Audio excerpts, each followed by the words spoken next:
थाना क्षेत्र से है, जहां खंधो पहाड़ में ब्लास्टिंग का एक वीडियो सोशल मीडिया पर तेजी से वायरल हो रहा है। वायरल वीडियो में डायनामाइट लगाकर पत्थरों को उड़ाया जाता दिखाई दे रहा है। स्थानीय लोगों का आरोप है कि ब्लास्टिंग के दौरान सुरक्षा मानकों का पालन नहीं किया जा रहा है। ना तो मौके पर प्रशिक्षित कर्मी मौजूद रहते हैं और ना ही किसी प्रकार की सुरक्षा व्यवस्था की गई, जबकि आसपास से ग्रामीणों और राहगीरों का लगातार आवागमन बना रहता है, जिससे कभी भी बड़ा हादसा हो सकता है।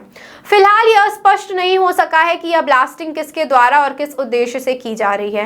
हालांकि वायरल वीडियो ने सुरक्षा व्यवस्था पर कई सवाल खड़े कर दिए हैं।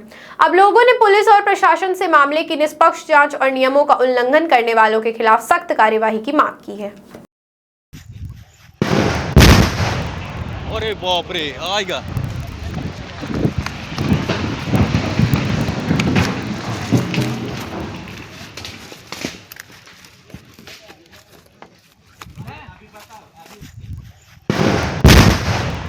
अरे बाप रे, आएगा।